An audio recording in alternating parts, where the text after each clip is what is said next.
In the last two lectures, I had covered the expanse of ceramics as it had originated over 26,000 years ago to today. Today, I intend to first define the scope of this course. What is it that we intend to cover? But before that, just as a recap, I have selected some materials which will talk of what ceramics are, what do they perform. Take the case of this turbine blade. This turbine blade is usable for much higher temperatures than the conventional turbine blades. It is made from silicon nitride. Uh, so, this has to be very tough, very high impact resistant, must not be brittle, should not undergo failure. If I look at the next one, again another one from rocket science. This is again a nozzle. To your left is the nozzle without any gas burning, and to your right is the one where hydrogen and oxygen are being pumped in and the gas is burning. This nozzle will have to withstand not only high temperature, but also very high wind velocity, very high shear, very high torsional forces, because in the plasma there will be huge different types of forces which will apply on the nozzle, and this nozzle cannot fail. This is the black part is a prosthetic implant. The rest of them, these are acetabular caps, these are made of polymers, let us forget about it. But this is the prosthetic implant. This has to withstand a lifetime of wear. What most of you do not realize, that our bone is one of the most wonderful engineering materials. Let us assume a person weighs 60 kilograms. When he is walking, his knee joint, the joint at his foot, they are impacting the ground very hard at least once every 2 seconds, and the whole weight is being placed on it. So, this particular bone implant will always be facing cyclic loads, and most of all it is in a very corrosive environment. The next diagram, you have the knife. It is a ceramic knife made from yttria stabilized zirconium dioxide. It is used in food industry extensively, and this is another example of a very highly toughened ceramic. All these diagrams are taken from open source, and hence all licensing conditions of the open source applies to the pictures that I have used in the present lecture. Let me take the case of one more one. All of you know about 9/11, later on 26/11, and the way ceramic armor plates failed, say at Bombay. Lots of questions were raised as to why they failed. The US Army, Marines, or the Navy SEALs wear this particular armor plate as of today. There are two types of that. One is this particular one. This is at the front and the back, while these two armor plates are at the sides. The left two ones are called ESAPI, while the right ones are called SAPI. This is backed by this particular dress which is made from a polymer spectra which is harder than Kevlar. But the real thing comes in is these two armor plates and these two. These two are worn at the sides, these two worn are in the back and front, and they are merely slid in to the jacket when the combatant is wearing it. What this armor plate does is blunts the bullet, reduces its kinetic energy, and rest of the energy is dissipated by the spectra backing which is over here. This particular type of ceramic needs to be a very, very high strength ceramic. All of you have studied fracture mechanics somewhere down the line, somewhere. So, you know a fracture starts on the surface, and once it starts, it keeps going until the material fractures. So, here in the ESAPI armor plates which are used over here and the SAPI armor plates which are used over here, the microstructure has to be entirely different from a common ceramic. It has to be flaw free, it has to be uniform grained, so that the force with which a bullet is fired can be absorbed by the armor plates and the bullet stopped. These have been tested with Uzi submachine gun bullets, AK-47 bullets fired from 10 feet at a rapid rate of fire, and these are in use. So, here whatever be the material, the microstructure plays a huge role. These bearings which are used in the main engines of the shuttles by NASA and in the very high end cars, these are all made up of silicon nitride, a ceramic.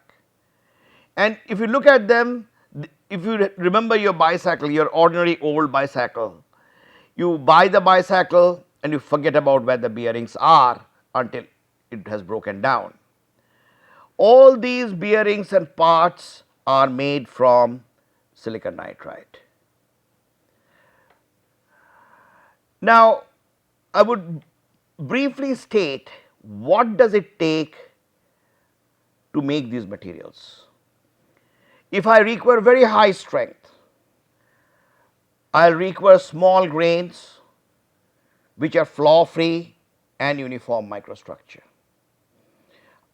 All these terms, small grains, flaw free, uniform microstructure, all of these will be defined subsequently. But what I am trying to say is these materials, ceramics are grain materials, the grains have to be fine and they have to be flaw free. High toughness, here we require duple grains, grains which are longer with a high aspect ratio, means length by area is high, so that as in a spring they can absorb a lot of shock. High creep resistance, today ceramics are being used at very high temperatures for prolonged periods of time when no other metals work. And one of the biggest problems of any high temperature use is creep, and the material fails. So, to have such ceramics, what we require is again large uniform grains, not fine grains, because that would increase the grain boundary, number of grain boundaries, and also the grain boundary should have a glassy grain boundary.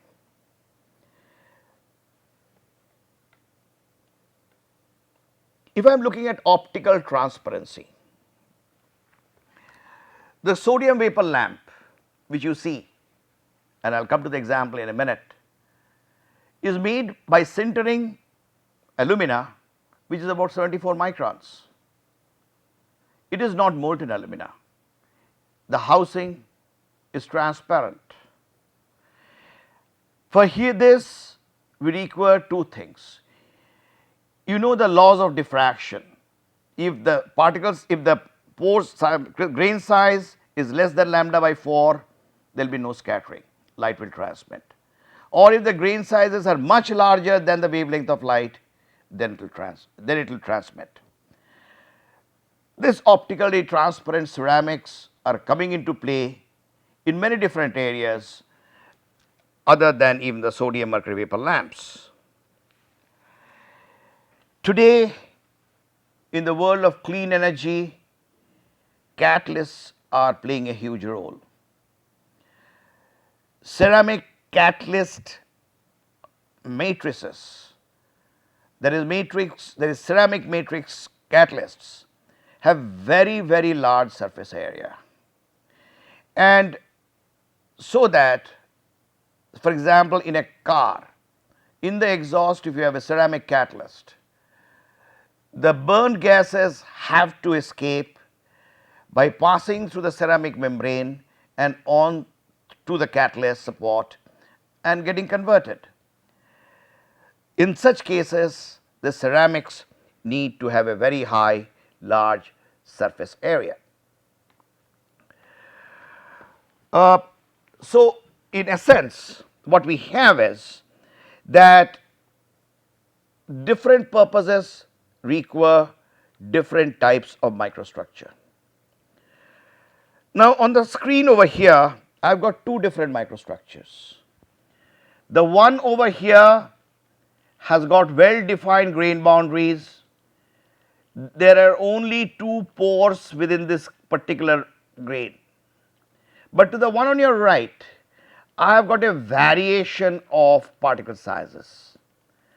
I have got pores which are called closed pores, plenty of them within the grains.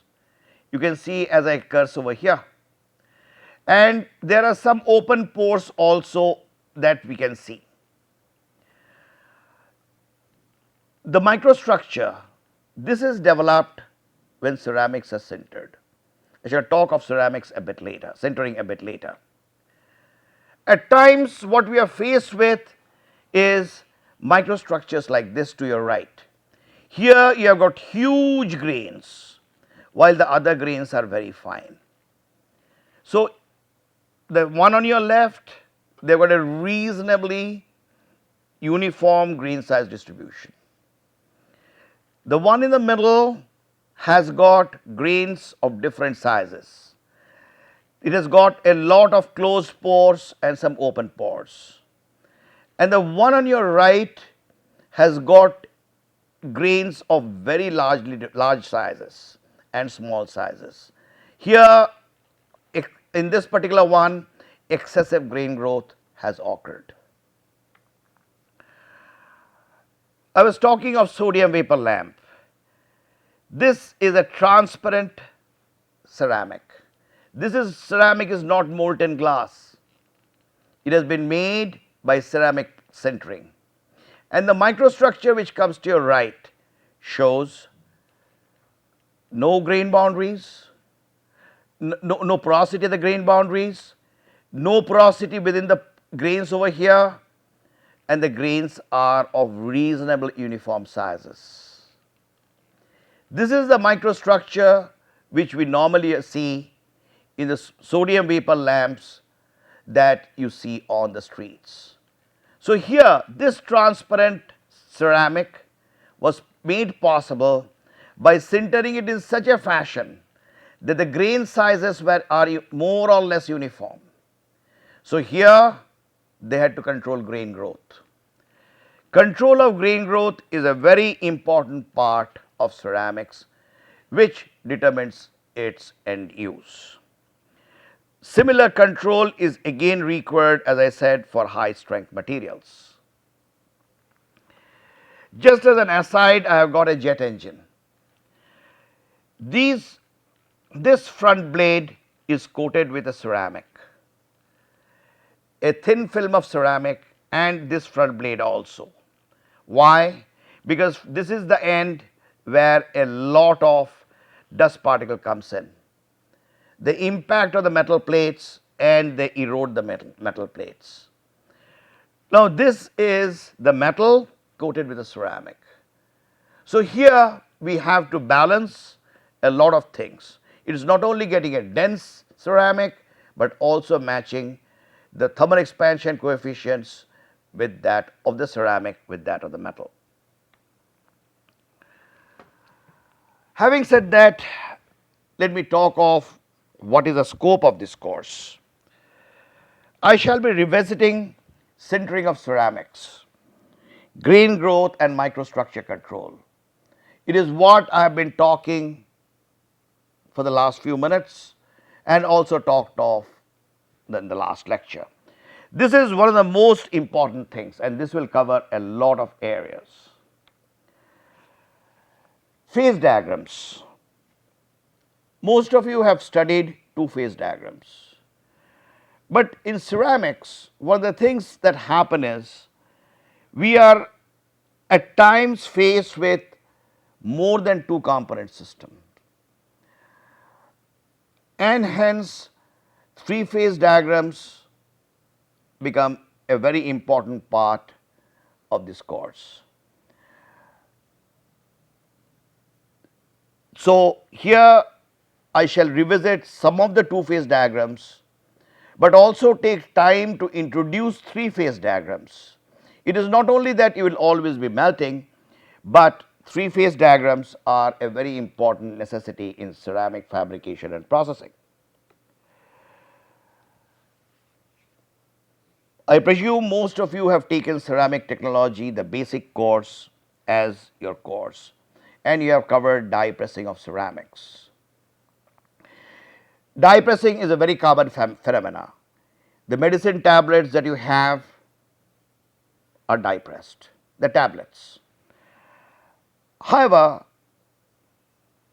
between the point A, sintering of ceramics, grain growth and microstructure control, and die pressing, there is a lot of relationship. The reason simply is this, that if I want a uniform microstructure, I need the particles to be uniformly packed. Many of you have broken the medicine tablets. Some of them do require very high strength. And that means the basic tablet has been packed pretty well. In ceramics, we go beyond die pressing. After pressing it into the shape, we fire it. So, there is a huge amount of interrelationship between uniformity of a compact obtained by die pressing and sintering. So, I will be spending quite some time on die pressing of ceramics also. Ceramic raw materials, most of the commercial ceramics which are traditional, these are obtained from earth. So, in many cases they have to be beneficiated first, means the hydrocarbons have to be removed. In many cases the iron oxide has to be removed and other contaminants to the extent possible. Beneficiation is an important process and I shall briefly cover it. The processing of ceramic raw materials and selection criteria, though there is no formula to it, one has to go by what is there in what condition. One has to develop the raw material selection procedure appropriately.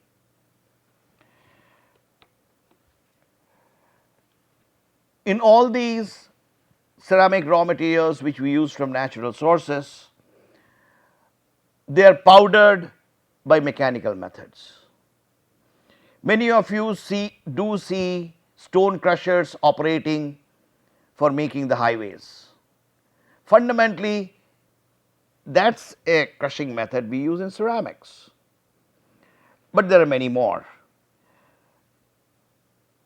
Today, ceramic powders can be mechanically crushed with sizes starting at 200 microns down to about a couple of microns with very narrow particle size distribution.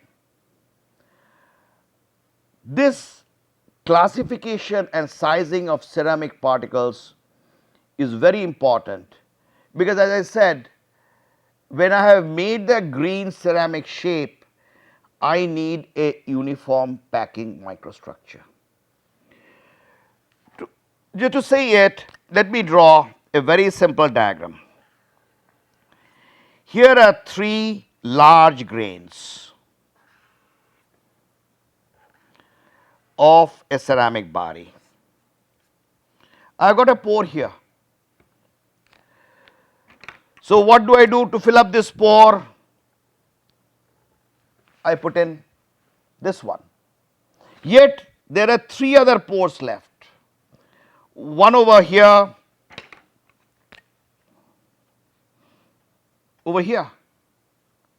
If I am measuring the radii of each of them, then I have pore of sizes r, r by 4, which is this one, and these fine pores can range from r by 8 to r by 16. So if I really want to have an uniform compact, I need to have the ceramic powders packed as much as possible. Now this drawing is a very simplistic one. None of these powders prepared by mechanical methods are spherical. They all have very jagged sizes and small, large, and with these sizes we have to obtain the maximum packing, the most optimum packing we can.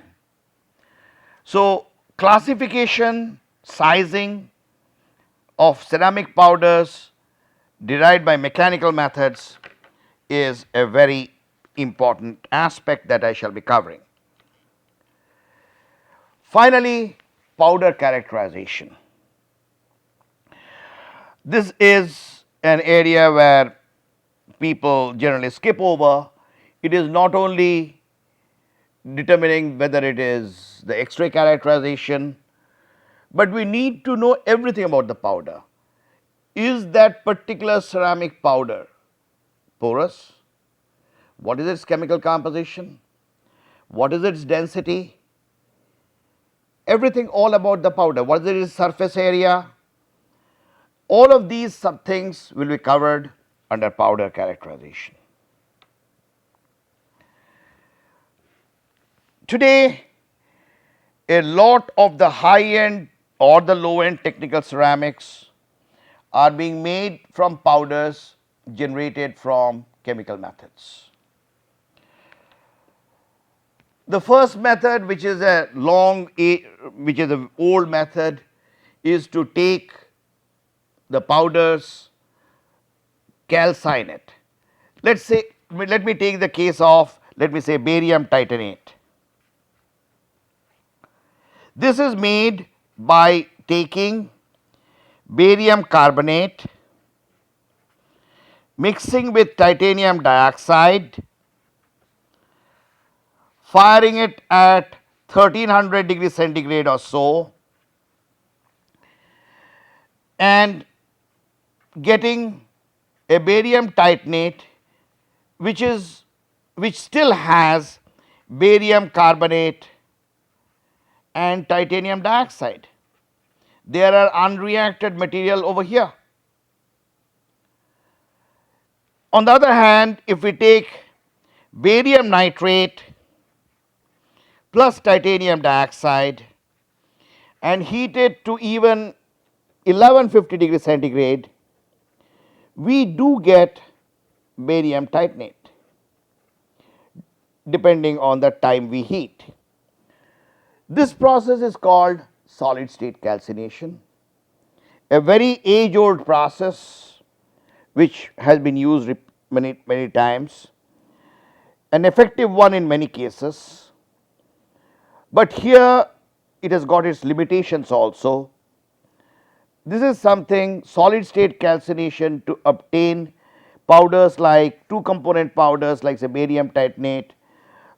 It can be say magnesium aluminate, which is a refractory material, and huge number of ceramic powders. We will be covering that through solid state calcination.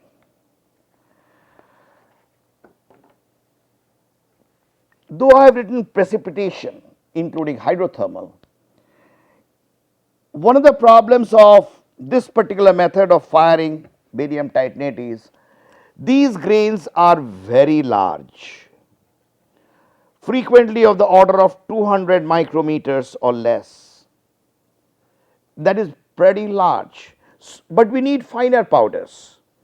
So, one of the methods of getting them is through what I have written here, precipitation route.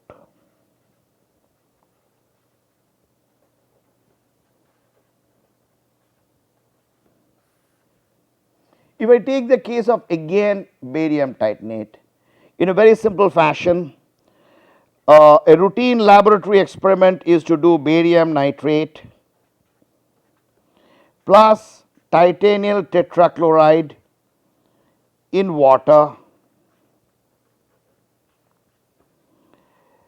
add oxalic acid.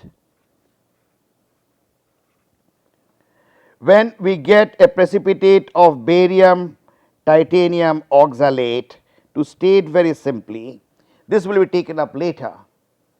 And when calcined at say 950 degrees centigrade, this gives barium titanate of much higher purity, much more finer particle sizes than we could obtain by solid state calcination.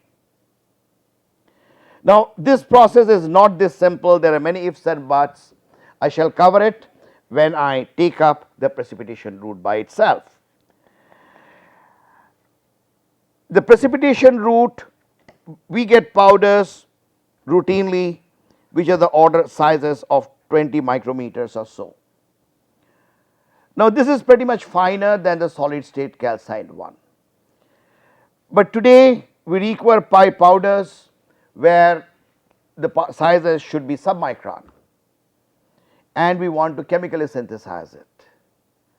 The hydrothermal method of processing is a very powerful tool where the thermodynamics or the system permits for synthesizing this powder, and I shall cover that to a reasonable detail.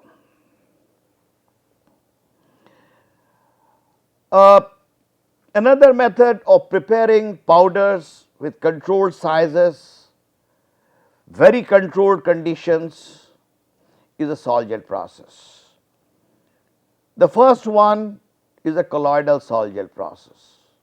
All of you must know what colloids are. That sort of colloidal sol-gel process is one where we can get submicron sized powders under very controlled conditions. Another sol-gel process is alkoxide based. Here, for example, we start with alkoxide based.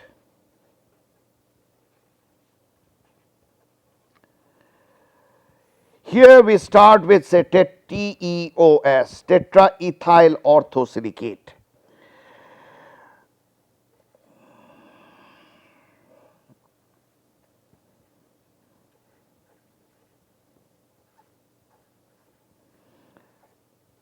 ET is the C2H5 group, and this is hydrolyzed in the presence of small amounts of hydrogen ions in ethyl alcohol and water. The details will be covered later. What happens is the ethyl group hydrolyzes and then polymerization occurs so that we have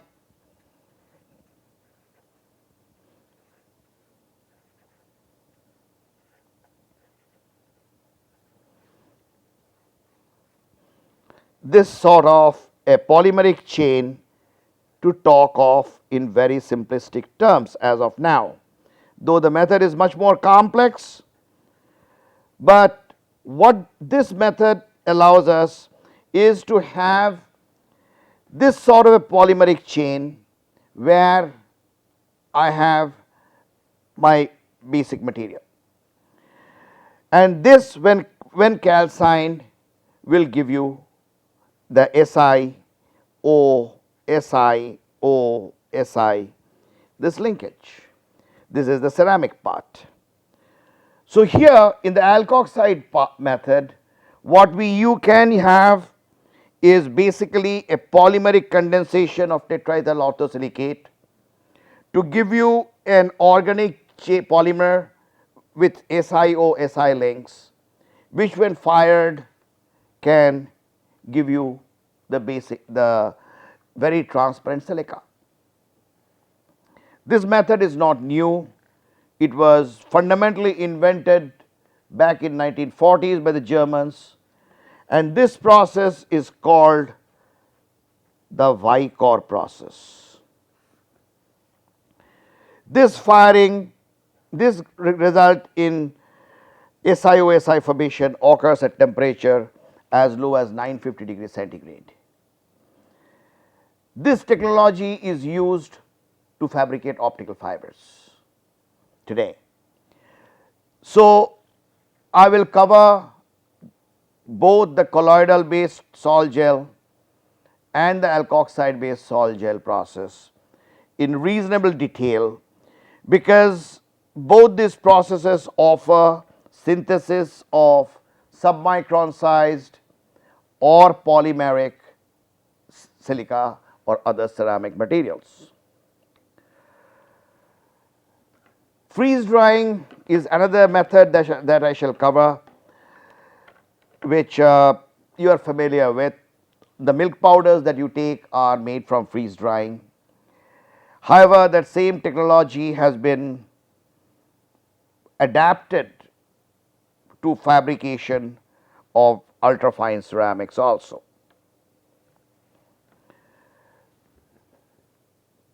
Thermal physical vapor deposition. We require ceramic thin coatings, as I said, on jet engine blades and many other surfaces. I had said in the first day that my glass is coated with an anti-reflection coating, that is, my spectacles as an anti-reflection coating. It was made by the chemical vapor deposition process. This is a process which is very well known in semiconductor industry, and today the ceramic industry has adopted this particular process very, very powerfully for making various types of materials, whether be it scratch resistant, whether it be an anti-reflection, whether to reduce friction, anything. The possibilities are very huge, and this is a very important part of ceramic fabrication and processing. I had written freeze drying, so I apologize for that, but another particular method we need to follow up is spray drying, spray calcination. That is, it is not only freeze dry but also spray dry the powders. The last method, combustion synthesis. This method has been used with wide variation in many cases. It was first developed by Pescini, and its advantages, it's a very simple process which, if done properly, can give you powders as fine as 5 nanometers, something which is very difficult to achieve through many other processes. So in this particular course, we shall explore the different chemical processes through which we can synthesize ceramics. I have talked of polymer precursor route through sol gel, but today ceramic fibers are also being made from polymers.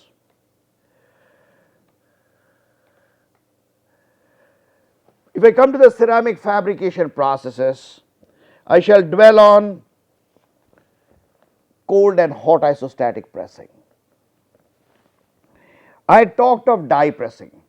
In die pressing, what you do is you have a die, this is a steel die with a hole over here. This is the bottom punch.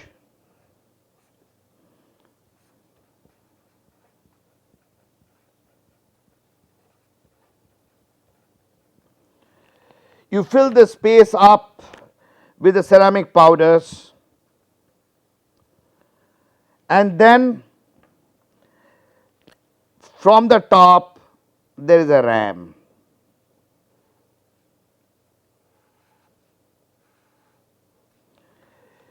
These two are pressed together by a hydraulic press. Normally this is held fixed while the ram presses down. So the ram comes down, compacts the ceramic into this area, and we have the ceramic compacts. However, the medicine tablets are made precisely this way. However, when we are talking of high performance materials, let me say this. Let me blow this part up. This is the die wall.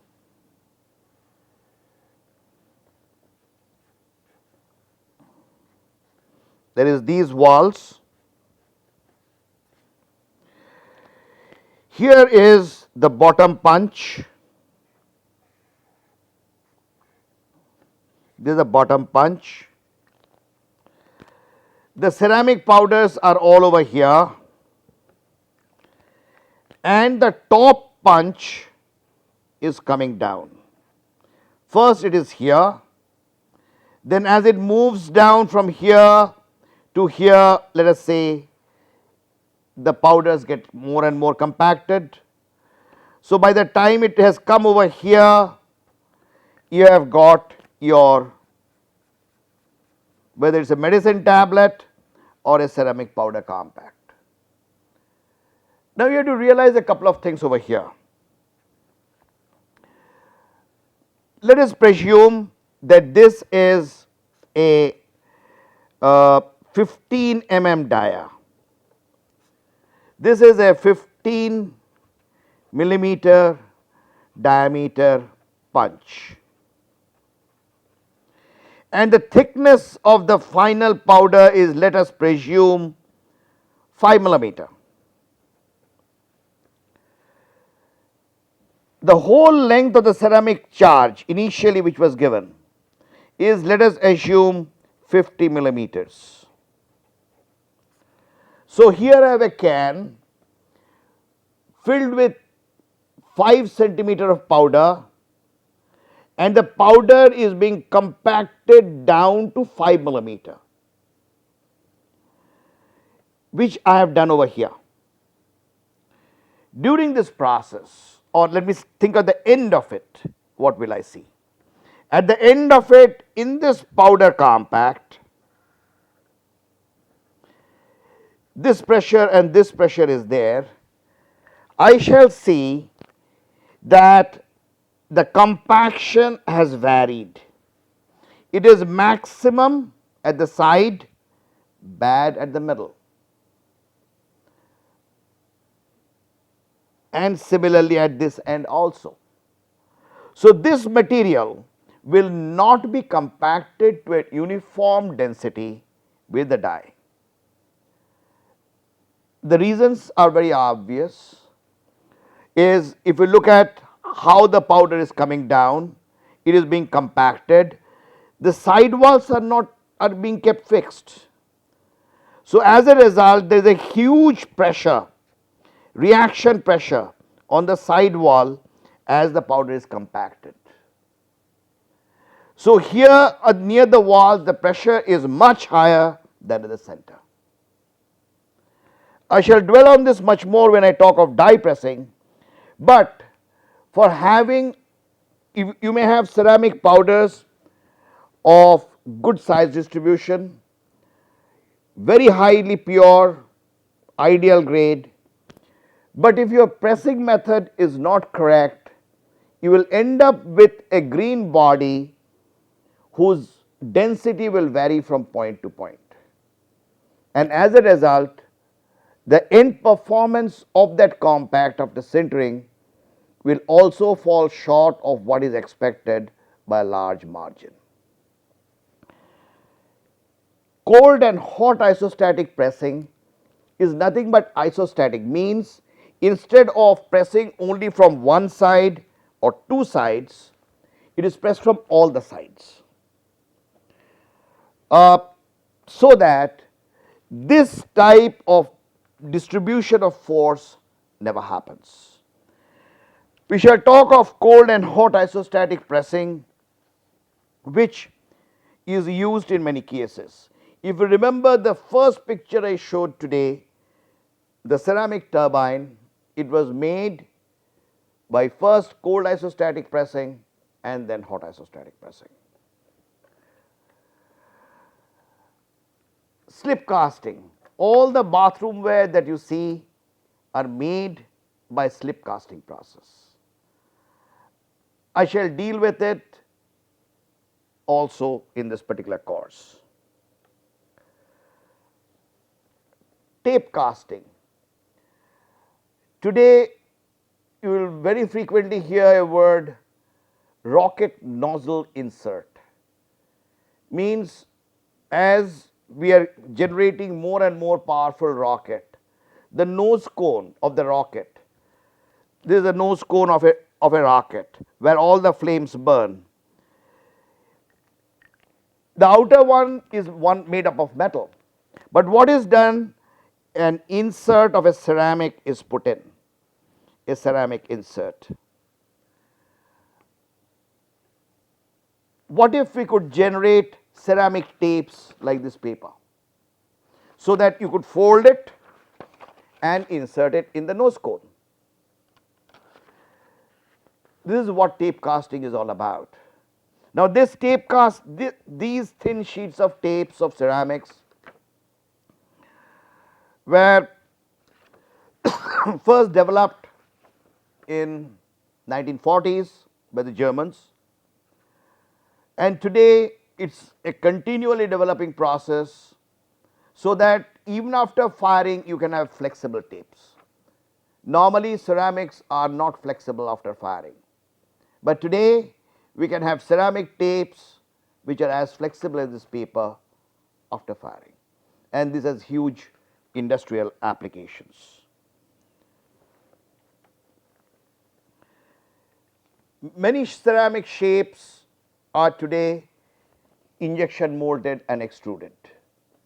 Most of the machines have been taken from the existing ones which are used in polymer processing, modified. As I had said, the spark plug which I had shown you yesterday, the ceramic part is injection molded. Ceramic rods are extruded because that leads to much more higher productivity, and that's another area I shall cover.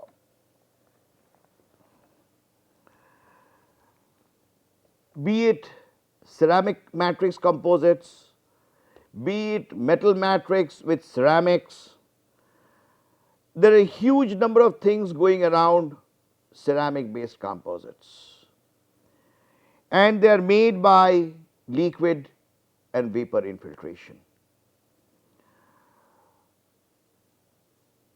For example, silicon carbide armor reinforced with alumina, or alumina fiber reinforced with silicon carbide. In either case, what would say I take silicon carbide reinforced with alumina. I take the silicon carbide fibers, weave it in the form of a cloth just like my shirt, and then use this liquid or vapor infiltration techniques to reinforce it with alumina. The possibilities and the application routes are huge. They are already in use today, and newer methods are being developed. As I said, ceramic coatings are a very important area and I would cover them.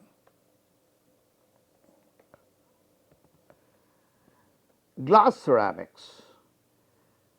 I had shown certain examples of glass ceramics in yesterday's class, and that shall be an area subject which I shall cover quite extensively, because they can be micro machined, they are been used for a whole lot of purposes. Near net ship forming. There is, how do you fabricate, say, a ceramic bust which exactly matches, say, my head? It is done. Very complex shapes are formed by near net ship forming process today, and this is an area where different branches of science and engineering come in.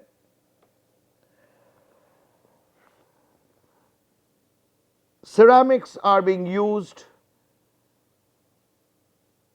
for fabrication via biomimetic processing. You have seen seashells. What are they? They're basically calcium carbonate. But this chalk which I have over here is also calcium carbonate. It breaks this easily. Try breaking a seashell. It is very tough. So there is a fundamental distinction between how this particular chalk is made and how nature makes seashells. In fact, today in ceramics, especially in the submicron range, we are copying many of the things generated in nature. Seashell was one example, to make very, very high strength ceramics. And this is possible only through molecular engineering. This is again a very fast moving area. I deliberately put in ceramic membranes over here, though it is not a process. It is an item to be made. But given the fact that we have to clean our atmosphere up, we require pure water, a lot of pure things. Membrane processing, that is ceramic membrane processing, is a technology which is still in its infancy. And it is somewhere where we have miles to go. This will be taken up in a big way.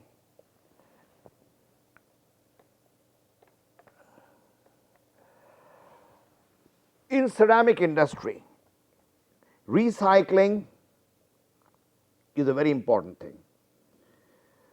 For those of you who took care to see how the Corel 2 plate is made, I had given the link in the first lecture where you could see a complete 4-minute video of how the Corel plates are made.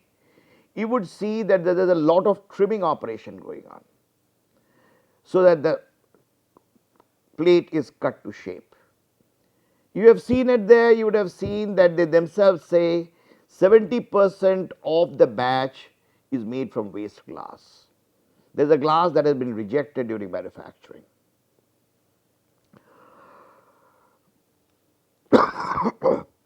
Today, because processing of ceramics necessarily involves use of very heavy amount of electrical energy, recycling is a very important thing. It is not only to reduce the cost, but also to reduce the carbon footprint.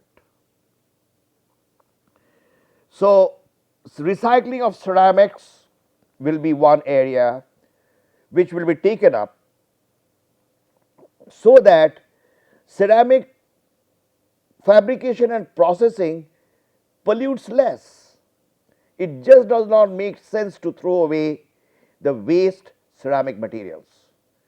One has to find ways of how to reuse it, and that way help abatement of pollution. Health hazards of ceramic industry. This has been an issue that has been there for years around.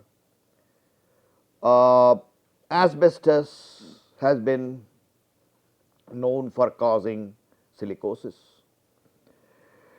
Uh, in many countries, work with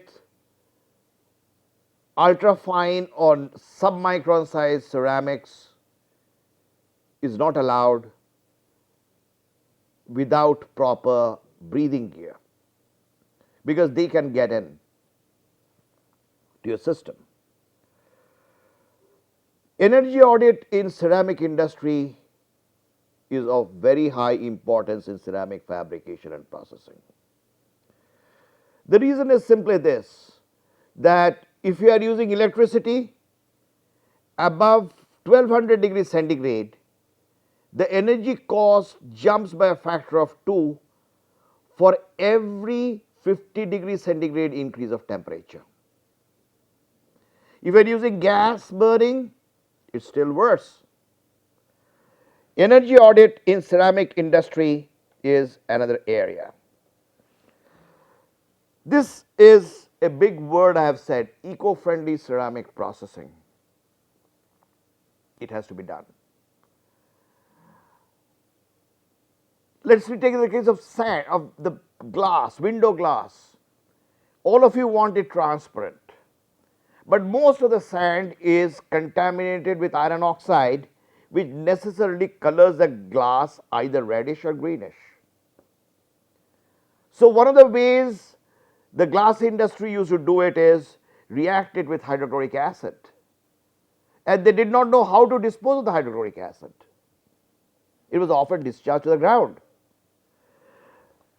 These issues of ceramic processing, so that the waste products of ceramics do not create a hazard for groundwater, for the atmosphere, is very important.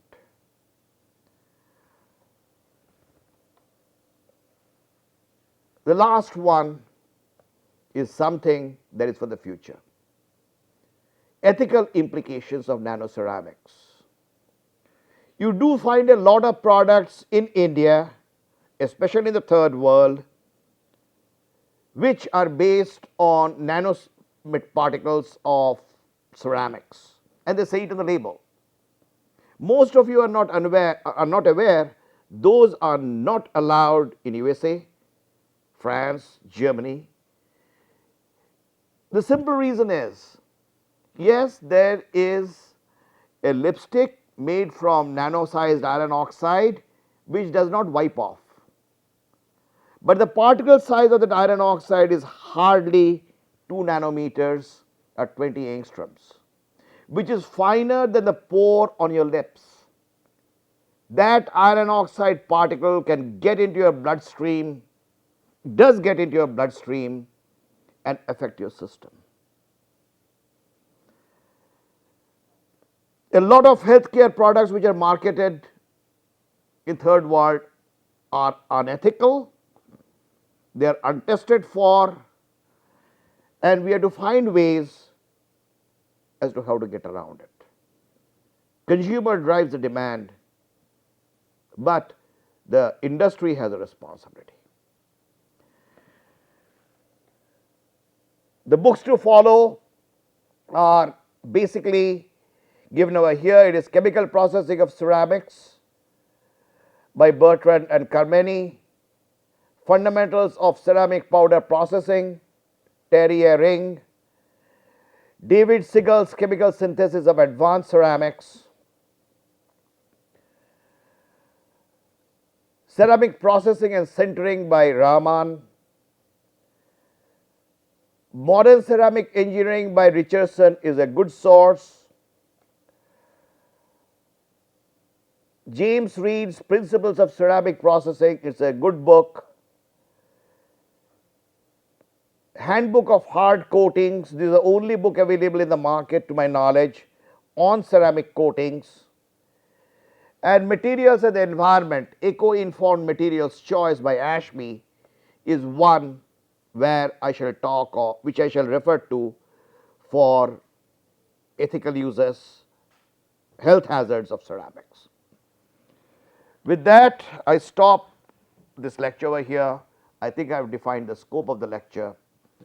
And the next segment, I start with review of sintering.